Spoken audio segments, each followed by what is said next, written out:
belum diwajibkan sholat. Makanya kalau bicara ini begini, ada orang meninggal sebelum waktu zuhur, dia udah benar-benar kewajiban sholat belum.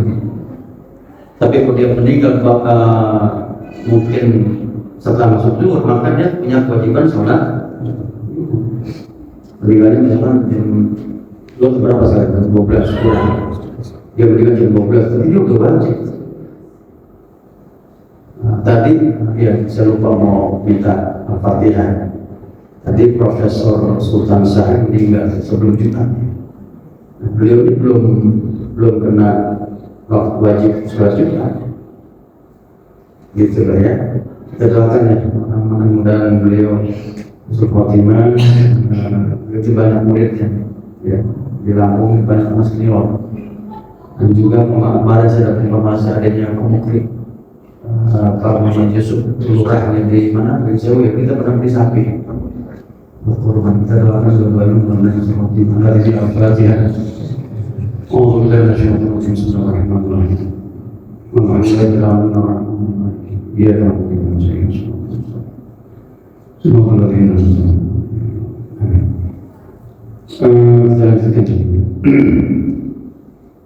jadi itu ya perbedaan yang disebutkan ya, bahwa dua pendapat itu silakan apa yang bisa kita lihat kondisinya. Ya, kalau saya pribadi ya memang kalau saya ini kan ketika dibutuhkan akan gitu. Kan memang Syafi'i dengan Malik ya logis. Ya kalau belum masuk sholat ngapain kita timing dulu kan gitu. Baiknya kita sholat ketika sudah masuk waktu sholat. Termasuk kita di bus juga.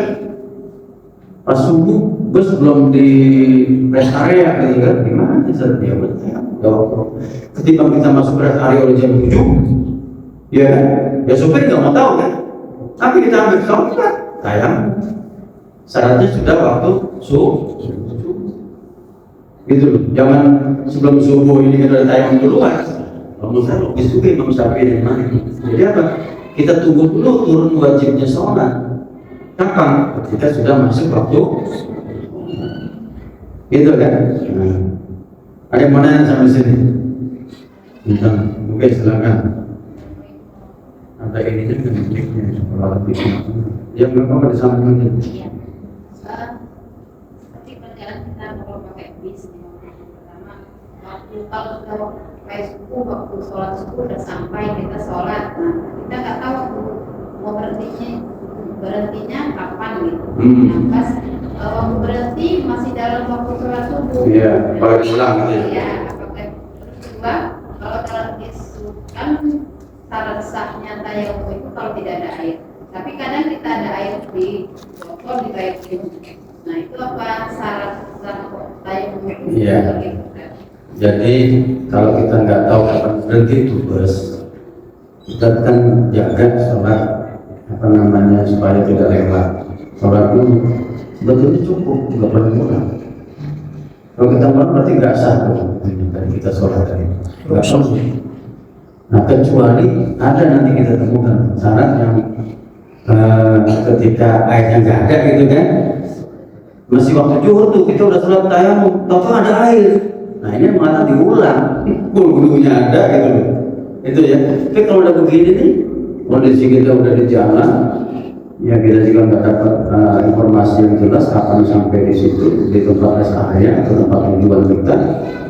Dan itu kan menyulitkan, kalau tadi kan menyulitkan juga bagi musafir.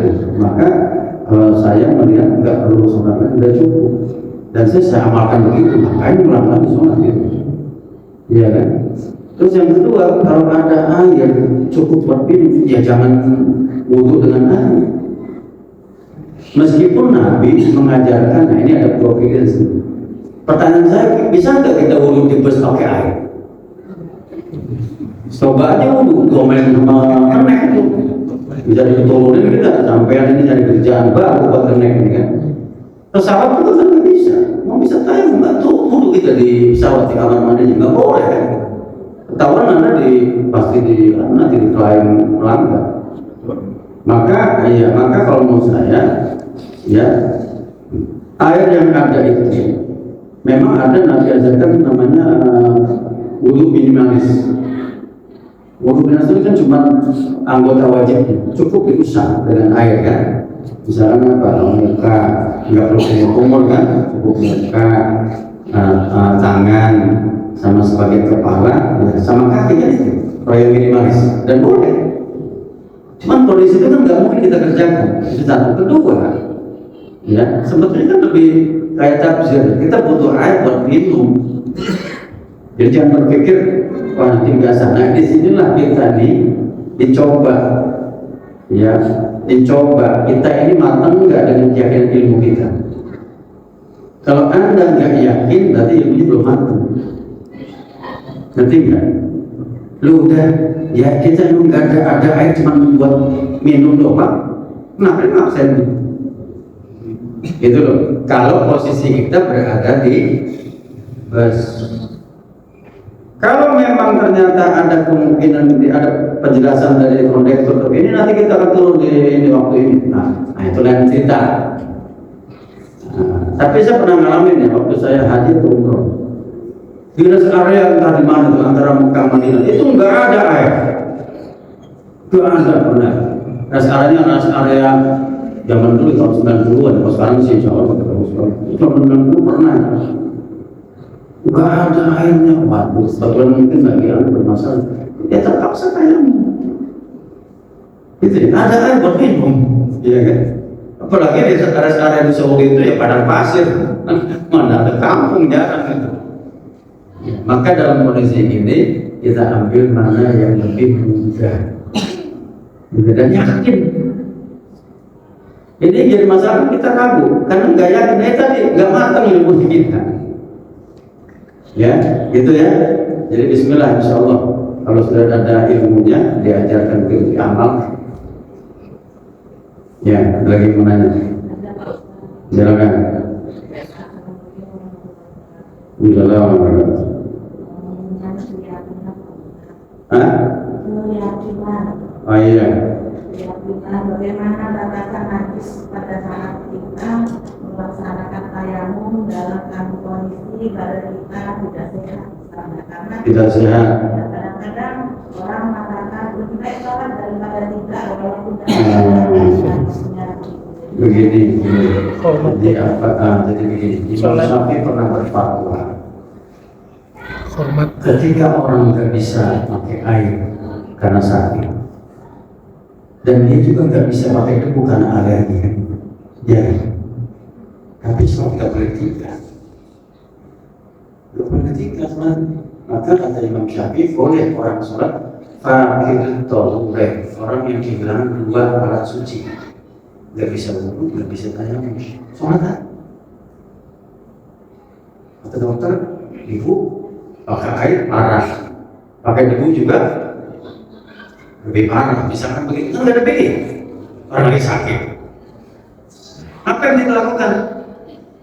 Ya lakukan sholat itu. Tapi asalnya Imam Syafi'i mengatakan ketika alasan untuk tidak bisa makan air dan wudhu tadi hilang, ya, dan waktunya masih ada, dan mengatakan ya sudah lewat waktunya, dia memotongnya, memotongnya.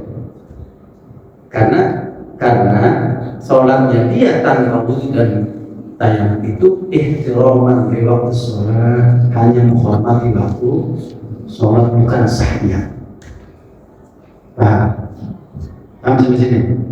Jadi kalau dia nanti, wah saya kemarin sholat tanpa wudhu tanpa tayamum, nah, kemudian ada seminggu kemudian sembuh, nggak bisa pakai air ya, kita kodok tuh yang kemarin kita lakukan tanpa wudhu dan karena kata Imam Syafi'i, sholatnya orang itu bukan memenuhi standar sholat, tapi pakai ihtiraman di waktu, menghormati waktu sholat.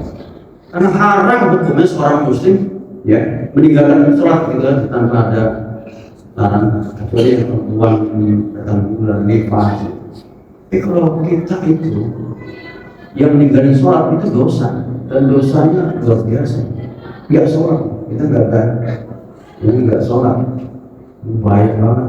Dengan alasan cuma kita di bus nggak turun, ya kan?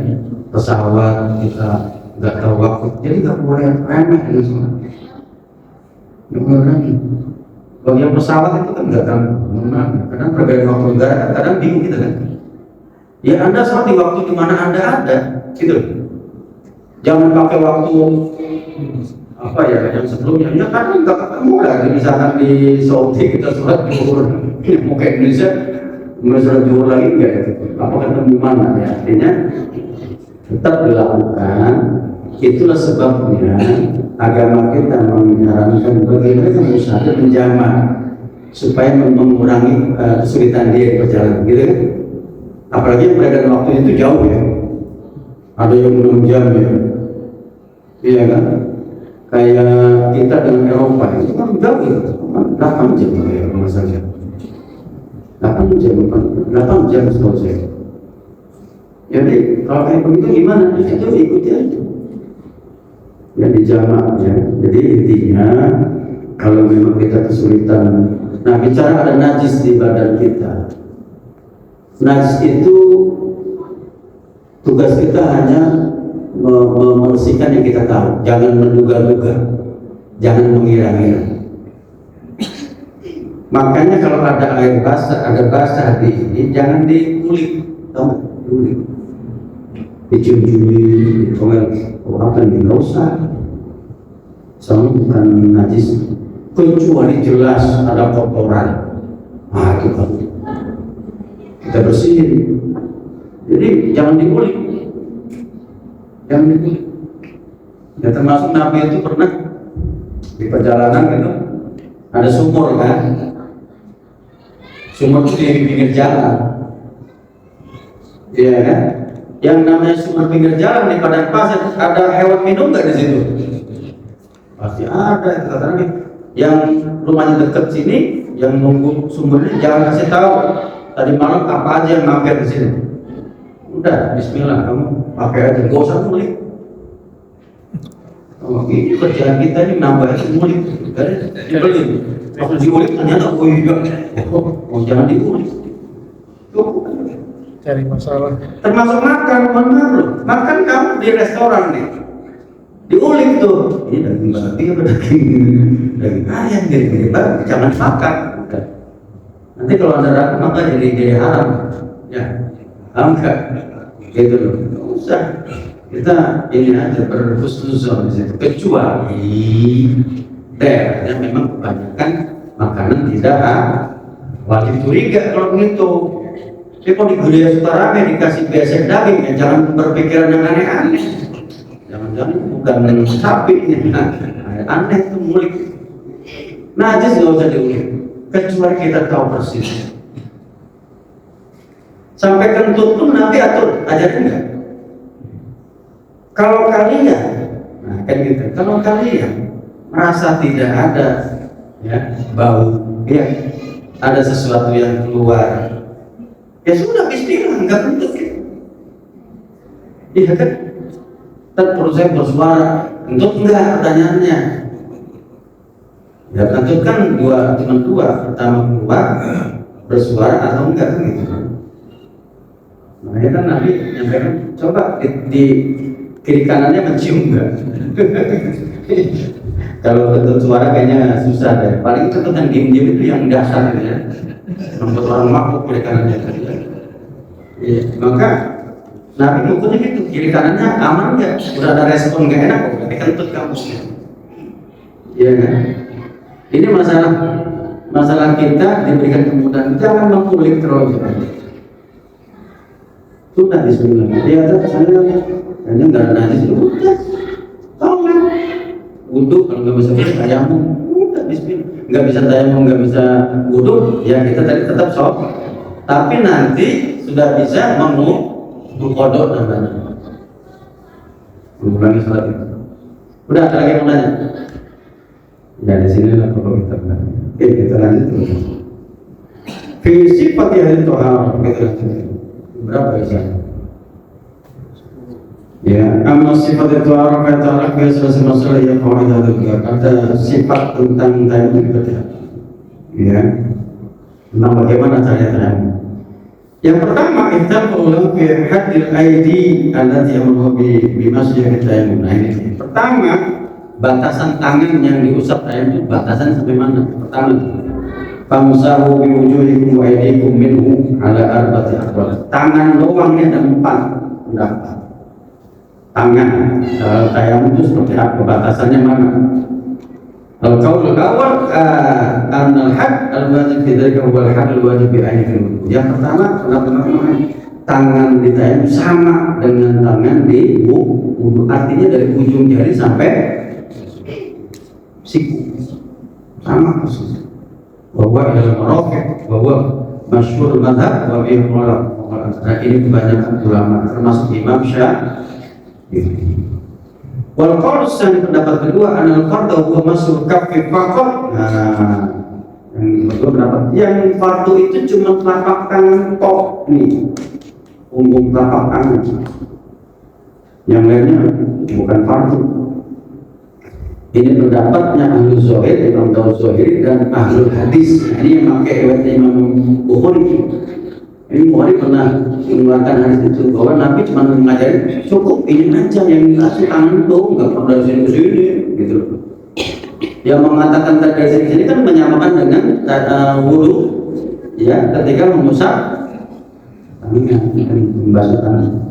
Wal qaul tsalits al-istihbab ila al-mirfaqain wal fardu kafari. Sedangkan yang ketiga, masih ketiga ini middle, ya, katanya ya dianjurkan sampai siku, tapi wajibnya cuma telapak tangan. Ini pendapat Imam Nawawi. Sedangkan yang keempat ini agak aneh. Fardunya dari ujung jari sampai sini, apa namanya? Pundak. Mana ada saya yang punya pundak di sini.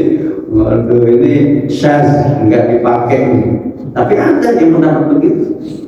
Ini pendapatnya Imam Zuhri. Apa perbedaannya? Besar dengan istilah istilah di sana.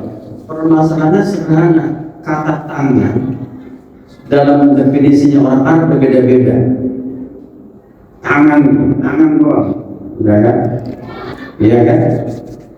Wadhalika analiat fi kalam al-Arab yuqalu al-asas ma'an. Nah, kata orang Arab ini tangan itu ada 3 makna. Pertama, tangan itu al-kaf. Telapak itu dibilang tangan. Ya kan? Telapak itu sudah dibilang tangan. Ya kan? Dan ini sering dipakai. Ya. Termasuk yuqalu al-kaf yang berikutnya juga disebut yang namanya tangan itu dari telapak sampai ini. Enggak, ini apa namanya? Lengan, telapak, lengan, tangan. Yang pertama ini doang, telapak ini. Yang kedua telapak plus ini lengan, gitu kan? Iya. Sedangkan yang ketiga, yang tangan itu telapak, lengan sampai ini apa? Bahasa kita ini apa? Saya belum nemu kalau bahasanya al-abdu. Kamu bahasanya sering tahu bicep ada juga. Ini bukan bicep ototnya.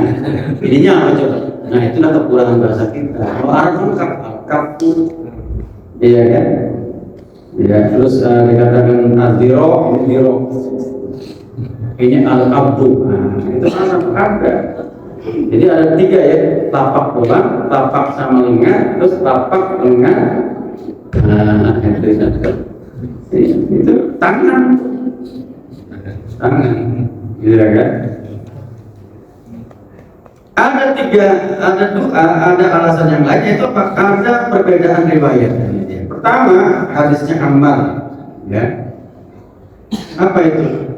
Ammar berkata, Nabi ini pernah merintahkan dia, tanya apa?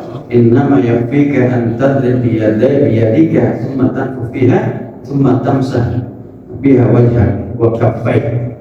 Kemudian kata Nabi, cukup engkau memukul dengan tanganmu, debu itu ditiup, gitu kan? Habis itu kamu basuh, kamu usap muka, wa kaffaik, dan 2 telapak. Nabi bilang begitu, Nabi bilang bukan orang tetap dipukul pakai tangan. Pertanyaannya, yang mukul apa namanya debu itu tangan itu seluruhnya apa ini doang telapak tangan? Enggak mungkin begitu. Logikanya begitu. Artinya dalam pembicaraan sehari-hari, ya. Misalkan Heri mukul satpam, pakai apa mukul? Pakai ini apa pakai ini? Apa begini? Kira-kira pakai ini kan? Nempelin orang pakai apa? Tapi dibilang pakai tangan. Kalau bahasa Arab, dorong berbijari, dia mukul dengan tangan. Tapi ya, dipakai doang kan? Enggak semuanya. Big Tyson memukul musuhnya lawannya. Nonjoknya tuh pakai siku apa pakai ini? Nah, jadi sebetulnya dalam pembicaraan Arab, tapak tangan mewakili lebih banyak tentang makna tak. Nah, ditambah dengan hadis Nabi bilang cukup tapak tangan doang, sama muka. Itu ya. Nah, yang kedua, riwayat kedua. Walau yang firman mungkin anda Rasulullah bahwa antam sabiyadai keilal ada tambahan riwayat yang mengatakan kata Nabi kamu usap tanganmu sampai siku. Nah, kata tangan siku kan berarti jelas dari ujung jari sampai siku. Kalau tadi tapak tangannya sudah, ya. Sedangkan ada riwayat Ibnu Umar, ya. Kan Nabi SAW mengatakan dorbatani, dorbatul ilwati, dorbatul iljajan ilakan fakwai. Nah, riwayat Ibnu Umar lebih jelas lagi. Kata Nabi, tayyib itu dua kali pukulannya. Ya, pertama mukul mengusap, ya mukul makan ada punya untuk muka. Pukulan kedua untuk kedua tangan sampai yang kedua siku jelas dong. Berarti ada yang mengatakan riwayat sampai kebetulan ini diambil oleh Imam Syafi'i, termasuk ya bahwasannya jumhur ulama juga mengambil riwayat yang mengatakan bahwasannya yang disebut tangan itu dari ujung jari sampai siku, ya kan? Ditambah yang ketiga mengkias, menggunakan analogi. Ya kalau di wudu itu tangan itu dari ujung jari sampai siku, ya berarti di wudu tahu juga sama. Tetapi analogi ini dibantah. Ya beda lah wudu sama tayammum gitu, ya kan? Ya, jadi itu saya kira. Nah, bagi yang bertayamum dengan telapak tangan kan sederhana. Beda dengan yang tadi dari ini kan. Kalau yang sampai ini, nah, kalau yang tadi telapak tangan cukup. Selesai kan? Tapi kamu mana? Dibanding aku gede, aku lagi susah. Makanya setelah saya belajar hadis ini, saya tinggalin itu yang punya di ujung-ujung itu. Cukup gini aja. Ya, saya tinggalin itu yang karena hadis seperti buka. Dan lebih nggak perlu di apa nih? Apalagi ibu-ibu ya. Tayamumnya kemudian sapi, di kerudungnya apa namanya, gamisnya ditarik kan, lebih aman yang mana kalau buat perempuan? Tayamumnya. Yang apa kan? Saya bukan provokasi, tapi kita di sini fungsinya ilmu gitu. Boleh silakan nggak apa-apa, mau diamalkan yang mana? Boleh kata dua-duanya. Kondisi di rumah, kebetulan kondisinya lagi aman, kita pakai yang tadi boleh, apa enggak? Nanti pasti perjalanan pakai yang ini aja. Silakan. Saya nggak tahu, ini sering tanya nggak? Hari itu kemarin ada gas di rumah habis, pemanasan nggak ada, masak males, subuh masak. Silakan kemudian, toh sah. Ya ini kan pakai ilmu kan, bukan kira-kira. Nah, itulah ilmu. Yang mananya lagi, udah bisa ya. Nanti kita lanjutkan masalah kedua. Saya cukup, mudah-mudahan manfaatnya. Lagi-lagi fikihnya ini fikih level bukan untuk formula. Ya, tapi saya hanya ingin memberikan opsi luas wawasan kita. Ya, karena ini bukan untuk umum, ini buat intermediate sampai advance. Kalau dalam bahasa ya, intermediate itu udah menengah, advance sudah ini, tapi memperluas. Makanya fungsi kita belajar untuk meyakinkan ilmu itu dan diamalkan dengan penuh keyakinan. Jangan terlalu ragu. Kalau ada ragu ya udah kembali ke asal aja. Nggak usah ini. Yang bersama-sama kita mudah-mudahan jadi catat sebagai ibadah kita untuk semuanya. Ya, yang setara lebih baik dibanding kita dengan sholat sunnah seperti tadi ya sunnah sampai sini. Assalamualaikum warahmatullahi wabarakatuh. اللهم انفعنا بما علمتنا وعلمنا بما ينفعنا وارزقنا علما تنفعنا في الدين والاخره علما نافعا بالواسع شفاء بالبدايه ربنا اتنا حسنه وفي الاخره حسنه لهم فيه رزق بسلام واخر الحمد لله رب العالمين اللهم صل على محمد وعلى اله وصحبه